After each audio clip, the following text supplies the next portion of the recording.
चलो नंबर सब लाइन में खड़े रहो, 5, 10, 15, 20, 25, चलो लाइन बनाओ।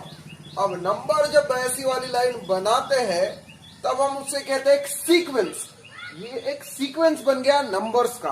बट अगर इस सीक्वेंस में एक खास बात है, ये अगर एक दूसरे से इक्वल डिस्टेंस पे खड़े हैं तो उस सीक्वेंस को हम कहते हैं अरिथमेटिक प्रोग्रेशन।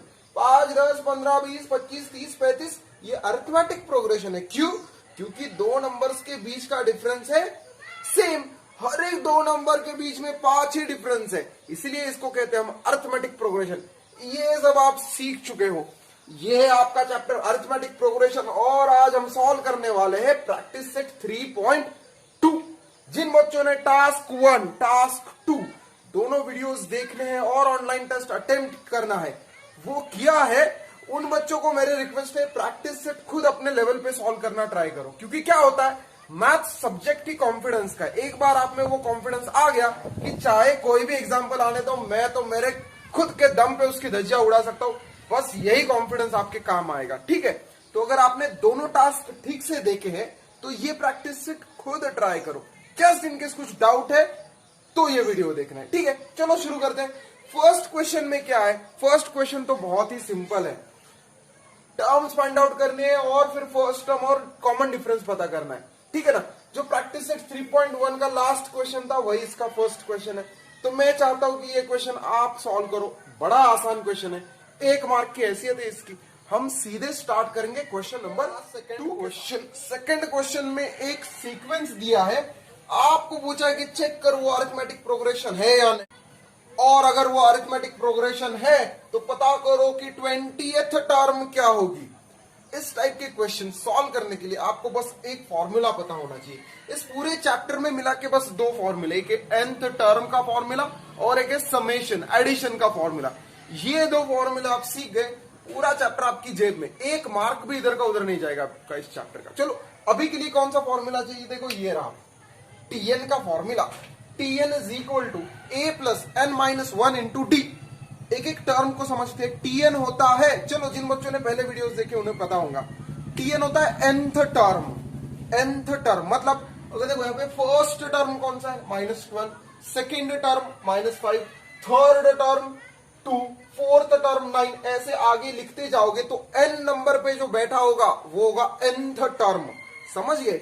a होता है फर्स्ट टर्म, यस। n होता है पोजीशन, मतलब ये फर्स्ट पोजीशन पे बैठा, ये सेकंड, थर्ड, 30 की पोजीशन कौन सी है? 1, 2, 3, 4, 5, 6, 7। तो मैं कहूंगा 30 के लिए n इज इक्वल टू 7, क्योंकि वो 7th पोजीशन पे है। ठीक है, तो n is position, where you are standing, where you are sitting. वो नंबर किधर बैठा हुआ है वो होता है उसकी पोजीशन, दैट इज n। और d होता है कॉमन डिफरेंस, 2 टर्म्स के बीच का डिफरेंस होता है d। अगर इस फॉर्मूला के सारे टर्म्स आप समझ गए हो तो हटाओ इसको। अब देखिए उसको अप्लाई कैसे करते हैं। पहले तो चेक करते कि ये उस लायक है क्या इस क्वेश्चन में वो फॉर्मूला अप्लाई कर सकते हैं। चलो चेक करते हैं। मतलब हमें चेक करना है कि ये अरिथमेटिक प्रोग्रेशन है क्या। Here what is t1 -12, what is t2 -5, what is t3 yes 2, what is t4 9। now to check whether given sequence is arithmetic progression or not, ये चेक करने के लिए कि ये सीक्वेंस अरिथमेटिक प्रोग्रेशन है या नहीं, हमें देखना होता है कि डिफरेंस सेम है या नहीं। कोई भी 4 टर्म, कंसेक्यूटिव 4 टर्म उठाने, कोई भी बिगिनिंग से लेके उठाओ या बीच में से कोई 4, बट एक दूसरे के बाद होने चाहिए। तो हमेशा बिगिनिंग से ही उठाते ताकि नेमिंग आसान हो जाता है। ये होता है t1, t2, t3, t4, t4। ठीक है, t4 तक बन गए। अब डिफरेंस देखो क्या होगा। t4 माइनस t3 क्या होगा? 9 माइनस 2 7। अब देखो इन दोनों का डिफरेंस हो गया। अब देखेंगे t3 minus t2, that is 2 minus of -5, मतलब 2 प्लस 5, वेरी गुड 7।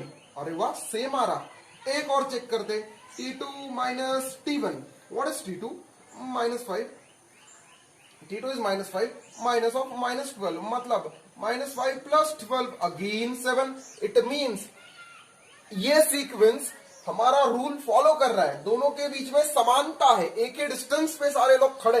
तो इसलिए हम कहेंगे common difference is constant, common difference is constant and therefore given sequence is an arithmetic progression, और अगर वो arithmetic progression है तो हम फॉर्मूला अप्लाई कर सकते हैं. Therefore nth term is given by what is the formula? Tn is equal to a plus n minus 1 d. ये आसान फॉर्मूला. अब हमें इसी क्वेश्चन की सब क्वेश्चन में देखो क्या पूछ रहे, बोल रहे कि 20th टर्म पता करो. अब 20th पोजीशन पे कौन बैठा है, 20th पोजीशन पे कौन बैठा है वो पता करने के दो तरीके. लिखते जाओ, डोंकी वर्क करो, ये सीक्वेंस आगे कंटिन्यू करो. कैसे कंटिन्यू करना है, हर बार 7 ऐड करो तो नेक्स्ट टर्म होगा 37, और 7 ऐड करो और मिलेगा, और ऐसे पूरा सीक्वेंस लिखते जाओ और फिर गिनो कि 20th वाले पोजीशन पे कौन बैठा है. ये गधा काम कौन करेगा. इससे अच्छा स्मार्ट वर्क करते, ये फॉर्मूला यूज करते हैं. हमें कौन सी पोजीशन पे बैठा हुआ नंबर चाहिए, 20th पोजीशन पे, मतलब 20th नंबर चाहिए हमें. अब देखो यहाँ पे nth टर्म कौन सी है, ये फॉर्मूला से पता चल सकता है. तो हमें कौन सा पता करना है, 20th टर्म. तो मैं लिखूंगा therefore at n is equal to 20 we get T20 का मतलब क्या, ऐसा नंबर जो 20th पोजीशन पे बैठा है. T20 is equal to what is a होता है फर्स्ट टर्म. चलो मैं इधर लिख देता हूं. Also a is equal to, देखो ए और T1 एक ही होता है, मैं इधर ही ए लिखूं तो भी चलेगा बट मैं अलग से लिखता हूं, -12 yes plus what is an 20 -1 into D. What is D, common difference तो हमेशा 7 ही मिला है हमें. तो -12 प्लस 19 इंटू 7. 19 का टेबल आता है, नहीं आता, कोई प्रॉब्लम नहीं, यहाँ पे कैलकुलेट कर सकते हो. देखो ऐसे 19 इंटू 7, 9 7 जा 63, कैरी 6, 7 1 जा 7, 8 9 10 11 12 13 133. तो मुझे मिला -12 प्लस 133. ये रफ वर्क में करना, इधर सामने मत रखो, ठीक है. अब देखो हमारी 20th टर्म क्या होगी, 133 -12, 3 से 2 गए बचा 1, 3 से 1 गए बचे 2, 1 1 1 हो गया आंसर 121. इसका मतलब final answer 20th term is equal to 121. समझ गए बच्चों. जिन बच्चों को गधा काम करना है वो क्या करेंगे, ये पूरा सीक्वेंस लिखेंगे 20th टर्म तक. ये कोई इंसानों वाला काम नहीं, इंसान स्मार्ट वर्क करते हैं, इंसान फॉर्मूला यूज करते हैं. इस फॉर्मूला में ए था फर्स्ट टर्म, एन था कौन सी पोजीशन चाहिए, तो हमें 20th पोजीशन चाहिए इसलिए एन हो गया 20. डी तो आपको पता था और आसान सा कैलकुलेशन करके हमें आंसर मिल गया. नेक्स्ट क्वेश्चन ऐसा ही है, ऐसे ही 2-3 क्वेश्चन हमें सॉल्व करने, जल्दी से उन्हें सॉल्व करेंगे. चलो शुरू करते रहा. नेक्स्ट क्वेश्चन ये खुद ही बता रहा है कि मैं अरिथमेटिक प्रोग्रेशन हूं. इसके पहले जो क्वेश्चन था उधर हमें बोला था कि चेक करो कि वो उस लायक है क्या, कि आप फॉर्मूला अप्लाई करो, चेक करो कि वो अरिथमेटिक प्रोग्रेशन है क्या. इस क्वेश्चन में वो खुद बता रहा है कि मैं अरिथमेटिक प्रोग्रेशन हूं, बड़ा होनहार बच्चा है, हम सीधे फॉर्मूला यूज कर सकते हैं. देखो कैसे. अब ये प्रोग्रेशन दिया है और हमें बोल रहे कि 24th पोजीशन पे कौन होगा पता करो. गधा काम होगा जो ये पूरा सीक्वेंस लिखेगा और पता करेगा कि 24th नंबर कौन सा है. हम तो स्मार्ट वर्क करेंगे, सीधे फॉर्मूला यूज करेंगे. देखो कैसे. Here it is arithmetic progression. अब चेक करने की जरूरत नहीं है. First term is known as a, that is 12. और जब कॉमन डिफरेंस की बारी आएगी आप कोई भी 2 टर्म उठाओ और उनके बीच का डिफरेंस देख लो, क्योंकि वो सेम ही होने वाला है, क्योंकि ये खुद बोल रहा है मैं अरिथमेटिक प्रोग्रेशन हूं. देखो कैसे. तो d इज इक्वल टू कोई भी 2 टर्म उठाओ, 24 - 20 जो आसान लगे वो, तो मुझे d भी मिल गया 4. देखो आप कोई भी 2 नंबर उठाते तो भी आंसर यही आने वाला. ठीक है, अब आगे चलो. वी नो, क्या बताया हमें, बताओ क्या बताया हमें. We know nth term is given as कैसे लिखते हैं हम, yes, Tn nth term is a plus, ये फॉर्मूला बार बार लिखो ताकि इधर ही फिट हो जाए, रटने की जरूरत नहीं है. बार बार लिखो तो अपना आपका ब्रेन इसको कैप्चर कर लेगा. कोई फॉर्मूला रट के नहीं है बच्चों, हर प्रॉब्लम में लिखो, उसको लिख के आपके दिमाग में अपने आप फिट हो जाएगा. मतलब आप भूलने की कोशिश करो तो भी आपका हाथ लिख लेगा उसको. ठीक है. देयरफॉर अब कौन सी टर्म चाहिए हमें, क्या पूछा है क्वेश्चन में, 20th टर्म चाहिए. चलो ढूंढते 24th term. Therefore 24th term के लिए कैलकुलेशन क्या होगा, n बनेगा फॉर 24th टर्म, ऐसे लिखेंगे. चलो for 24th term for 24th term n क्या बनेगा 24। तो इस फॉर्मूला को अगर अप्लाई करें 24th टर्म के लिए n के लिए लिखना है 24, तो मैं लिखूंगा T24 इज इक्वल टू ए है क्या है 12 प्लस n क्या है 24 माइनस 1। व्हाट इज d इस फॉर्मूला में d की जगह पे आएंगे 4, तो होगा 12 प्लस 24 माइनस 1 23 इंटू 4। 23 का टेबल आता है नहीं, देखो ऐसे करते हैं 23 इंटू 4, 4 3 जा 12 9, यस।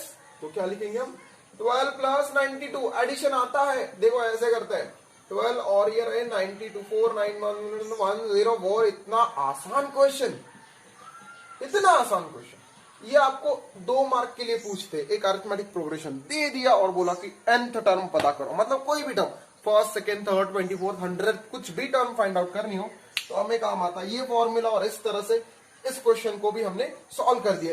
अब देखो क्या पूछ रहा है, ये प्रोग्रेशन दिया है और बोला कि 19वीं पोजीशन पे कौन बैठा होगा, मतलब ये आगे यहाँ पर अगर कंटिन्यू करते जाओ तो 19वीं जगह पे कौन बैठा हुआ मिलेगा। अगर वो पता करना है हमारे पास तो रेडीमेड फॉर्मूला, चलो यूज करते हैं उस फॉर्मूला को।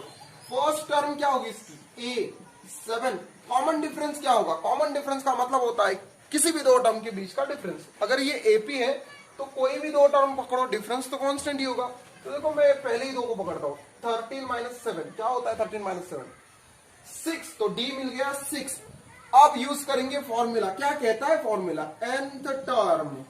nth term is given as, कैसे लिखते हैं Tn is equal to a plus n minus 1 d. देखो हमें कौन सी टर्म चाहिए, देयरफॉर फॉर 19th टर्म के लिए n होगा 19। ये बड़ा जरूरी काम है, बच्चे इधर कंफ्यूज हो जाते कि n की वैल्यू क्या लेनी है। तो आपको जिस पोजीशन पे जाना है वो पोजीशन को ही हम कहते हैं n। तो क्या होगा therefore T19 is equal to what is a 7 plus 19 minus 1 what is d 6। Very good. तो 7 प्लस 18 इंटू 6, अब 18 इंटू 6 आता है आपको 18 6 देखो 18 इंटू 6 आई 6 8 48 108। तो 7 plus 108 is equal to T19 करो ऐड इसमें, तो 19th टर्म क्या मिलेगी 115। अगर आप में से कोई इसमें टेक्स्ट बुक के पीछे जो आंसर दिए वो देखेगा थोड़ा गलत प्रिंट हुआ है, 1 एक्स्ट्रा प्रिंट हुआ है, तो इसका आंसर है 19th टर्म इज 115। तो इस तरह से इस क्वेश्चन की धज्जियां उड़ा दी हमने। मैंने नेक्स्ट वाला भी लिख के रखा है, देखो ये भी बोल रहा है कि मैं अरिथमेटिक प्रोग्रेशन हूं, मेरी 27वीं टर्म पता करो, मतलब इसको आप आगे अगर लिखते जाओ तो 27th नंबर पे आपको कौन मिलेगा वो पता करो। अगर ये अरिथमेटिक प्रोग्रेशन है तो ए होगा 9, डी होगा कोई भी 2 टर्म उठाओ 4 माइनस 9। इसमें गलती किधर होती है, कभी भी सेकंड टर्म से फर्स्ट टर्म को सब्ट्रैक्ट करो। ठीक से सुनो बच्चों, ये गलती बहुत बच्चे करते हैं। कभी भी you should subtract second term and first term, दूसरी टर्म से पहली को सब्ट्रैक्ट करो, पहले से दूसरी को नहीं। मतलब इसमें 9 माइनस 4 करोगे गलत हो जाएगा, 9 माइनस 4 जिन बच्चों ने किया सबका आंसर गलत हो जाएगा। हमेशा नेक्स्ट टर्म से प्रीवियस टर्म को सब्ट्रैक्ट करो। तो यहाँ पे क्या होगा 4 माइनस 9 होगा, 6 माइनस 1 होगा, माइनस 11 माइनस 6 होगा। तो आगे वाली टर्म से पीछे वाली टर्म को सब्ट्रैक्ट करो तो देखो कॉमन डिफरेंस आएगा -5। ये बहुत इंपॉर्टेंट स्टेप, सारे एग्जांपल्स में देखो सेकंड से फर्स्ट, थर्ड से सेकंड ऐसे सब्ट्रैक्शन होता है। गलती मत करना इस स्टेप पे, अगर यहां गलत किया तो पूरा गलत हो जाएगा। सही है ना। nth टर्म का फॉर्मूला क्या है बताओ, very nice, Tn is equal to a plus n minus 1। हमें कौन से टर्म चाहिए 27 for 27th term n is equal to 27, yes और नो। तो फॉर्मूला क्या होगा T27 is equal to 9 plus 27 minus 1 into minus 5। तो 9 प्लस 27 माइनस 1 क्या होगा 26 इंटू माइनस 5। देखो बच्चों निगेटिव से मल्टीप्लाई करना है, तो 26 इंटू 5 क्या होता है 130, बट ये आएंगे निगेटिव, तो 9 माइनस 130। अब 9 माइनस 130 क्या करोगे तो क्या मिलेगा -121। कितना इजी है। Therefore 27th term is -121। ये हो गया मेरा फाइनल आंसर। इस तरह से एक टाइप के क्वेश्चन हमने खत्म किए। अगर आपको टीएन का फॉर्मूला पता है तो फर्स्ट टाइप के क्वेश्चंस ऐसे होते हैं कि जिनमें डायरेक्टली आपको टीएन ही फाइंड करने के लिए बोलेंगे, आपको nth टर्म पूछेंगे। नेक्स्ट टाइप के प्रॉब्लम्स में पोजीशन पता करना होगा, मतलब आपको टर्म पता होगी और बोलेंगे कि बताओ कौन से पोजीशन पे वो बैठी हुई है। चलो देखते हैं उस टाइप के प्रॉब्लम्स भी। तो अब इस एग्जांपल में थोड़ा उल्टा करना है, मतलब इससे पहले क्या करते थे, हमें पोजीशन पता होती थी कि ये फर्स्ट है, ये सेकंड है, ये nth है ना, ये फर्स्ट है, ये सेकंड है, ये थर्ड, ये फोर्थ और वैसे ही nth, तो nth पे कौन सा नंबर है वो हम पता कर रहे थे, सही है ना। अब इस एग्जांपल में हम क्या करेंगे, हमें ये गिवन होगा, नंबर गिवन होगा और आपको पता करना है कि वो किधर बैठा है। इन अदर वर्ड्स फॉर्मूला के बारे में सोचे तो Tn is equal to a plus n minus one d, ये हमारा फॉर्मूला है। n होता है पोजीशन। अब हमें टर्म पहले से बता के रखेंगे और बोलेंगे कि पता करो कि कौन से पोजीशन पे, जैसे पूछा है इस क्वेश्चन में।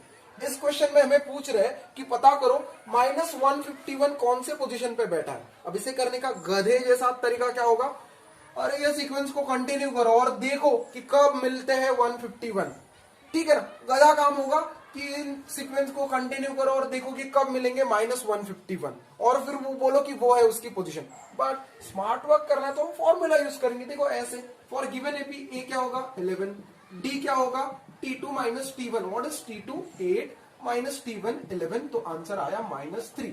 अब अगर ये अरिथमेटिक प्रोग्रेशन है तो इसने हमारा फॉर्मूला सेटिस्फाई करना चाहिए। Therefore Tn is equal to a plus n minus 1d। अब हमें क्वेश्चन में ही बता के रखा है कि -151 इस अरिथमेटिक प्रोग्रेशन की टर्म है, हमें नहीं पता है कि वो कहां बैठी है, तो हम कहते हैं कि वो nth पोजीशन पे बैठी है। लेट चलो मैं इधर लिखता हूं, लेट -151 इज nth टर्म। मैंने क्या कहा, वो कौन सी पोजीशन पे बैठी है, nth पोजीशन पे बैठी है। तो क्या करेंगे, Tn की जगह पे देयरफॉर क्या बन जाएगा, Tn बन जाएगा -151। अब लिखते हैं उस फॉर्मूला में, Tn की जगह पे आएंगे -151 is equal to what is a 11 plus what is n, हमें पता नहीं है वही तो पता करना है, व्हाट इज d -3। तो देखो क्या होता है, -51 is equal to 100 -3n, yes, जब मैं -3 से मल्टीप्लाई करूंगा -3n प्लस 3, इसका मतलब 14 -3n is equal to -151। Terms को थोड़ा रीअरेंज करते हैं, इसको मैं इधर लेके आया तो पॉजिटिव बनेगा, निगेटिव है इधर आया पॉजिटिव बना, यस 14। अब क्या होगा, ये 151 उधर जाके इधर निगेटिव है तो उधर पॉजिटिव बनेंगे, तो 14 प्लस 151 क्या होते हैं 151 plus 14, yes 4 plus 1 5 6 165। Okay great, 165। तो n क्या होगा, n होगा 165 डिवाइडेड बाय 3, मुझे मिला 55। मतलब कौन सी पोजीशन पे बैठा हुआ है -151, 55th पोजीशन पे बैठा। इसको अगर आप first second third fourth fifth 55th position पे जाओगे तो वहां आपको कौन सा नंबर मिलेगा, -151। लिखते हैं answer, therefore -151 is 55th term. ये बन गया हमारा आंसर। इस तरह से इस फॉर्मूला को ठीक से समझो, आपके सारे न्यूमेरिकल्स प्रैक्टिस सेट 3.2 तक के इसी फॉर्मूला पे बेस्ड है। इस चैप्टर में बस 2 फॉर्मूले, उनमें से ये है एक, इसमें n होता है पोजीशन और ये Tn होता है उस पोजीशन पे बैठा हुआ नंबर। ये 2 चीजें आप दिमाग में रखो, कोई भी एग्जांपल आने दो आप सॉल्व कर पाओगे। देखते हैं, चलो नेक्स्ट। बड़े मजेदार होते हैं इस टाइप के क्वेश्चन और ये एग्जाम में भी पूछते हैं, कम से कम 3 से 4 मार्क के क्वेश्चन आपको दिला सकते हैं। बड़े इंटरेस्टिंग क्वेश्चन है। देखो क्या पूछा है, ऐसे 3 डिजिट नेचुरल नंबर्स पता करो जिन्हें आप 5 से डिवाइड कर पाओ। ऐसे कितने 3 डिजिट नंबर्स हैं जिन्हें आप 5 से डिवाइड कर पाओ। अब सबसे छोटा 3 डिजिट नंबर क्या है, ये लिस्ट शुरू होती है 99 से, फिर 100। अब 99 तो 3 डिजिट है नहीं, मतलब सबसे छोटा मिला 100, उसके बाद 111, 112 और ये लिस्ट ऐसे ही आगे चलती जाएगी। कहां तक, 999 तक। इसके आगे क्यों नहीं, क्योंकि इसके बाद आएगा 1000 जो कि 4 डिजिट नंबर। तो मतलब 3 डिजिट नंबर शुरू होते हैं 100 पर और खत्म होते हैं 999 पर। अब हमें पता करना है कि इसके बीच में ऐसे कितने नंबर्स है विच आर डिविजिबल बाय 5। अब ये करने के 2 तरीके, एक होगा गधा काम और एक होगा स्मार्ट वर्क। अब देखो पहला नंबर है 100, क्या मैं 100 को 5 से डिवाइड कर सकता हूं, ऑब्वियसली कर सकता हूं। यस, तो 100 क्वालिफाई कर गए, तो पहला नंबर मिला मुझे 100। आगे चलो, इसे नहीं कर सकता, इसे नहीं कर सकता। आपको पता है ना 5 से उसी नंबर को डिवाइड कर पाओगे आप कि जिसके लास्ट में आइदर 0 और 5 होगा, ये रूल है। एंड अगर उसका लास्ट डिजिट 0 और 5 है तभी आप उसको 5 से डिवाइड कर सकते हो, ये चेक कर लो। अगर जिन्हें ये रूल नहीं यूज करना है वो डिवाइड करते बैठो, देखो इसको आप जिंदगी भर में इसको आप डिवाइड नहीं कर पाओगे 5 से। आंसर आना चाहिए नेचुरल नंबर, तो नहीं कर पाओगे। तो नेक्स्ट नंबर 114 भी नहीं होगा, 115 हाँ होगा, तो नेक्स्ट नंबर मिला मुझे 115। उसके बाद 120, उसके बाद क्या आएगा, अरे क्या उसके बाद, यही तो वो गधा काम है। गधे जैसे 100 से लेके 990 तक ढूंढते बैठोगे कौन सा नंबर है, कौन सा नंबर है, कौन सा नंबर है। बिल्कुल ऐसा मत करो, स्मार्ट वर्क करो। स्मार्ट वर्क का मतलब क्या, लिस्ट के बिगिनिंग के 2-3 नंबर पता करो, पहला नंबर मिल गया, दूसरा 3 ही नंबर पता करो। देखो 3 नंबर मिल गए, उसके आगे सोचो ही मत। क्या करो, सीधे जाओ लिस्ट के एंड में, लिस्ट के बिगिनिंग के 3 नंबर उठा, लास्ट का सिर्फ 1 नंबर उठाना है। कितना, 1 ही नंबर। देखो लिस्ट खत्म हो रही है इधर, अब ये इस नंबर को आप 5 से डिवाइड कर सकते हो, नहीं कर सकते। देखो 999, 5 1 1 4 4 नहीं, डेसिमल पॉइंट में आएगा, नहीं चलेगा। 998 नहीं चलेगा, 997 नहीं चलेगा, 990 यस 6 भी नहीं चलेगा, 995 चलेगा। ये है लास्ट का नंबर, मतलब इस 3 डिजिट्स की पूरी लिस्ट में सबसे लास्ट वाला नंबर कौन सा होगा कि जिसे आप 5 से डिवाइड कर सकते हो, वो होगा 995। ये बहुत इंपॉर्टेंट बात है बच्चों। एक बार ये नंबर आपने पकड़ लिया, आपका आंसर आ गया। देखो मतलब ये लिस्ट आगे बढ़ते जाएगी, जो गधे होंगे वो सारे नंबर्स ढूंढते बैठेंगे, बट लास्ट का नंबर होगा 995। अब आप इसको ऑब्जर्व करोगे, क्या ये अरिथमेटिक प्रोग्रेशन है? यस है, क्योंकि देखो दोनों के बीच में डिफरेंस 5 है, तो मेंशन करते हैं इसको रिक्वायर्ड सीक्वेंस या नंबर्स लिखो। चलो जिन बच्चों को सीक्वेंस नहीं यूज वर्क करना है तो required numbers are and AP. ये एपी है, क्यों? क्योंकि देखो कॉमन डिफरेंस सेम है, और जब भी कॉमन डिफरेंस सेम होता है, समानता, तो वो बनता है arithmetic progression, where a is equal to 100 and common difference क्या है 5। ये तो बड़ा आसान है, दोनों के बीच में डिफरेंस 5 है। अगर वो अरिथमेटिक प्रोग्रेशन है, देयरफॉर nth टर्म हम कैसे लिखते हैं, therefore nth term is tn is equal to, बताओ क्या है, a plus n minus 1 d। अब मेरी बात को ठीक से समझ लो, ये बात आपको समझ में आ गई तो इस टाइप के क्वेश्चंस आप सॉल्व कर पाओगे। इसे कहना है nth टर्म, जो भी लास्ट टर्म होगी ना उसे कहेंगे nth term. Let 995 is nth term, क्या कहेंगे हम, इसे कहेंगे nth टर्म। तो फॉर्मूला में फिट करो उसको, मतलब tn क्या बन गया 995, क्योंकि उसे कहा हमने nth टर्म, तो फॉर्मूला में लिखो क्या होगा 995 is equal to what is a is 100 plus what is n, we don't know, हमें नहीं पता कि ये 995 कौन से पोजीशन पे बैठे इस लिस्ट में, आगे जाके कौन से नंबर पे वो मिलने वाले नहीं पता, तो इसलिए मैंने n लिखा। What is d 5। चलो जल्दी से इसे सॉल्व करो, 100 प्लस 5n माइनस 5, 100 माइनस 5 क्या होगा, 100 माइनस 5 95। इजी है, वेरी इजी। ये बन गया देखो 995। अब ये अगर 995 माइनस 95 किया आपने तो आगे बचेंगे 5n, मतलब 995 में से 95 चले गए तो बचे 900, तो 900 इज इक्वल टू 5n। तो n क्या होगा, n होगा 900 डिवाइडेड बाय 5। 5 से डिवाइड कर सकते हो आराम से, 5 1 5 4 ले, 5 8 40 0 0 आंसर आया। Therefore n is equal to मिला 180। बहुत खुशी की बात, क्यों? क्योंकि मैंने कहा था 995 इज nth टर्म, देयरफॉर मुझे पता चल गया 995 इज कौन सी term, 180th term. But 999 is last term. देखो इस सेंटेंस का मतलब क्या है, हमें पता है कि 995 कौन सी पोजीशन पे बैठा है, लास्ट पोजीशन पे। ये कौन सी पोजीशन पे, फर्स्ट, सेकंड, थर्ड, फोर्थ, 5, ये हो गया लास्ट पोजीशन। लेकिन हमें लास्ट पोजीशन कौन सा मिला?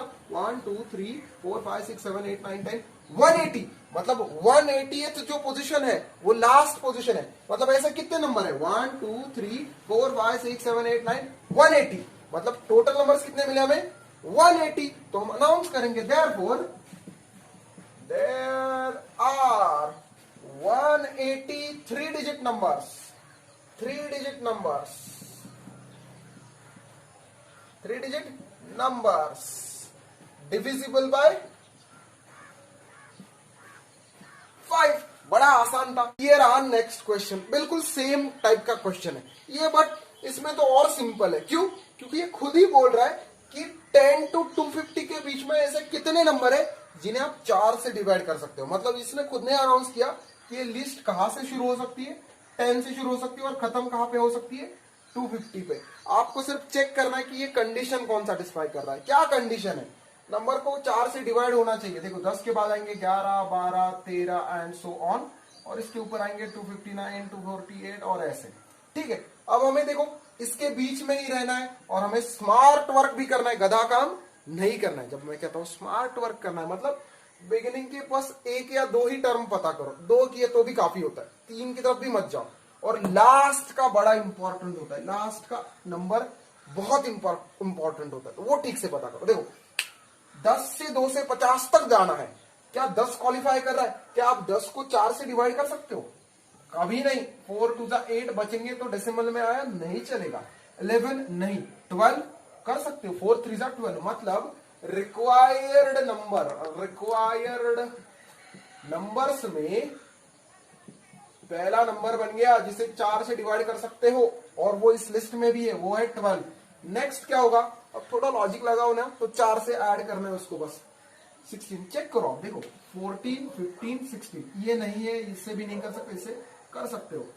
16 मिल गया, अब डॉट डॉट डॉट लगाओ और लास्ट वाला नंबर देखो। क्या 250 को डिवाइड कर सकते हो? 250 को 4 7 जा 28, सॉरी 4 6 जा 24, 1 लेफ्ट, नहीं कर सकते। 249 को, तो मतलब ये भी लिस्ट से हट गया। 249 को यस नहीं कर सकते, ये भी लिस्ट से हट गया। 248 ऑब्वियसली कर सकते हो।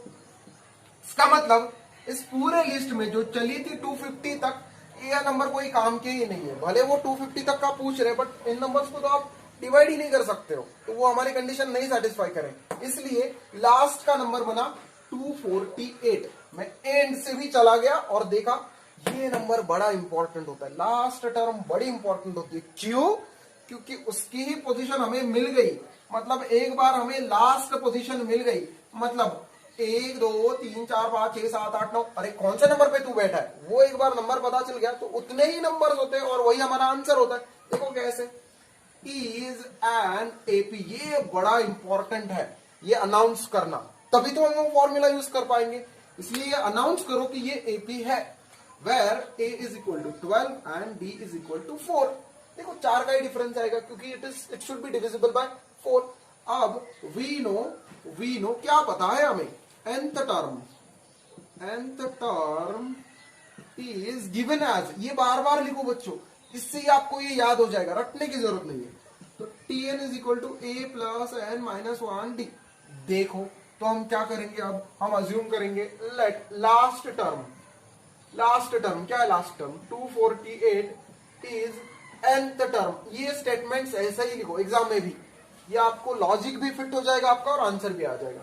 nth term, therefore tn is equal to what? 248। तो I write 248 is equal to what is a 12 plus what is n, वही तो पता करना कि कौन सा पोजीशन पे बैठा है, n is position, n minus 1 into D, what is D? 4। चलो जल्दी से इसको भी सॉल्व करते हैं। 248 is equal to 12 plus 4n minus 4, तो यहाँ 12 माइनस 4 क्या होते हैं बच्चों? 8 plus 4n is equal to 248। अब 248 में से 8 चले गए, कितने बच्चे? 240 इज इक्वल टू 4n, तो n क्या होगा? 240 डिवाइडेड बाय 4। अरे वाह, तो मेरा आंसर आया n इज इक्वल टू 60। मतलब ये कौन से पोजीशन पे बैठा है? 60th पोजीशन पे बैठा, मतलब आप गिनोगे 1 2 3 4 5 6 7 8 9, 60th पोजीशन पे आपको 248 मिलेंगे। तो चलो लिखते हैं, therefore 248 is 60th term, but 248 is last term. ये लास्ट टर्म भी है ना, मतलब लास्ट टर्म कौन सी पोजीशन पे मिलेंगे हमें, 60th पोजीशन पे लिए, तो बन गया हमारा answer. Therefore there are how many, there are 60 numbers between 10 to 250 which are divisible by। तो अगर आपको ये फॉर्मूला एक बार समझ में आ गया तो इस चैप्टर के बहुत सारे एग्जांपल्स आप आराम से सॉल्व कर पाओगे। इसमें tn होता है nth टर्म, nth पोजीशन पे बैठी हुई टर्म, और n होती है उसकी पोजीशन, मतलब कौन सी पोजीशन पे वो नंबर बैठा है। देखो इसमें कैसे यूज करेंगे, हमें बोला है कि 16 इज 11th टर्म, तो क्या मैं ऐसे लिख सकता हूं, therefore t11 is equal to 16, सही है ना। वैसे ही 21st पोजीशन पे कौन बैठा है, 29। अब देखो इन दोनों के लिए हमारा फॉर्मूला यूज करेंगे, सारा आंसर आपके सामने हुआ। देखो कैसे, we know tn is equal to a plus n minus 1d। तो फर्स्ट से क्या मिलेगा, अगर मैं t11 लिखूं तो n की जगह पे मैंने क्या लिखे, n की जगह पे लिखे 11, तो यहां पे भी चेंज हो जाएगा 11 minus d, 11 minus 1 into D, तो t11 क्या बननी चाहिए, a प्लस 10d। अब t11 की तो वैल्यू हमें पता है, तो होगा 16 is equal to a plus 10d। अब इससे इक्वेशन क्या बना, a plus 10d is equal to 16, ये रहा हमारा इक्वेशन नंबर 1। कुछ नहीं, जो गिवन वैल्यू है बस उसको फॉर्मूला में रखा तो हमारा इक्वेशन बन गया। देखो और एक बार बनाता हूं मैं, कुछ डाउट होगा तो क्लियर हो जाएगा। देखो हमारा फॉर्मूला क्या कहता है, tn is equal to a plus n minus 1d। अब मैं tn नहीं, मैं लिखूंगा t21। अब मैंने n की जगह पे 21 यूज किए, तो हमारे फॉर्मूला में जहां पे n है वहां पे आएंगे 21, तो t21 क्या बनेंगे, a प्लस 20d। अरे t21 की वैल्यू तो हमें पता है 29, तो इधर लिखते हैं 29 is equal to a plus 2d। अब इक्वेशन कैसे होता है, इक्वेशन में वेरिएबल्स उस साइड होने चाहिए और कांस्टेंट इधर, तो लिखते हैं a प्लस 20d, सॉरी इधर 20 होगा, 20d इज इक्वल टू 29। ये बन गया इक्वेशन नंबर 2। अब फर्स्ट चैप्टर याद आ रहा है, लीनियर इक्वेशंस इन 2 वेरिएबल्स। देखो इसमें भी 2 वेरिएबल्स है, और अगर मुझे a को एलिमिनेट करना है तो मुझे इन दोनों इक्वेशंस का करना होगा सब्ट्रैक्शन। तो मैं लिखता हूं equation number 2 minus equation number 1। तो a plus 20d is equal to 29 minus a plus 10d is equal to 16। अब a और a हो गए कैंसिल, तो 20 माइनस 10 क्या होगा, 10d। 29 माइनस 16 कितने होते हैं, 29 माइनस 16, 9 माइनस 6 3, 2 माइनस 1 1, तो d बन गया 13 डिवाइडेड बाय 10। ये मुझे एक वैल्यू मिल गई। अब इसे हम यूज करेंगे दोनों में से किसी के एक इक्वेशन में। छोटा इक्वेशन कौन सा है, ये वाला। तो put d is equal to 13 by 10 in equation 1। तो देखो क्या होगा, a plus 10d is equal to 16, ये रहा हमारा इक्वेशन 1। अब d की जगह पे क्या आएंगे, 13 divided by 10 is equal to 16। अरे वाह, 10 10 हो गए cancel, a plus 13 is equal to 16। तो a क्या मिला मुझे, 16 minus 13, therefore I got a is equal to 3। अब आपको a की वैल्यू भी पता है और d की वैल्यू भी पता है, a और d दोनों पता है, तो आप कोई भी टर्म पता कर सकते हो। क्वेश्चन में पूछा है कि find out t41, 41st term क्या होगी पता करो, कर सकते हैं आराम से। therefore t41 is equal to a plus n की जगह पे आएंगे 41 minus 1 into d। what is a, 3 plus 41 minus 1, 40। what is d, 13 divided by 10। अरे वाह, 10 4 जा 40, तो यहाँ पे क्या बचेगा, 3 प्लस 4 इंटू 13, क्या होते हैं 4 इंटू 13, 52। तो मिल गई 41st टर्म, तो I got my answer as 55। तो ये रहा मेरा फाइनल आंसर 41st टर्म होगी। करना सीखो बच्चों, इसी फॉर्मूला को उल्टा सीधा यूज करके आपके न्यूमेरिकल सॉल्व होते हैं। देखो ये वाला भी वैसा ही कुछ है। 17th टर्म दी है 7 और बोला कि it is more than it's 10th term. कुछ नहीं, सिंपली वो फॉर्मूला यूज करो। वी नो, क्या पता है हमें, we know nth term tn is equal to a plus n minus 1d। तो अगर 17th टर्म पता करनी है तो क्या होगा, देयरफॉर t17 क्या होगी, a प्लस, अब देखो n की जगह पे आ गए 17, तो t17 क्या बना, t17 is equal to a plus 16d। इसको मैं कहता हूं इक्वेशन नंबर 1। और एक चीज बताइए उन्हें, 10th टर्म चाहिए अल्सो, तो 10th टर्म क्या होगी, t10 is equal to a plus 10 minus 1d। तो क्या बनेगा t10 बनेगा a प्लस 9d। इसको कहता हूं मैं इक्वेशन नंबर 2। तो इस तरह से क्वेश्चन में दो टर्म्स कही थी, 17th टर्म और 10th टर्म। मैंने दोनों टर्म पता कर ली। अब उनका रिलेशन क्या है, given t17 is 7 more than 10th term, मतलब 10th टर्म में आपको 7 ऐड करने पड़ेंगे, तब जाके आपको मिलेंगी 17th टर्म। सही है ना, 17th term is 7 more than 10th term से 7 से ज्यादा है, तो हमने लिखा।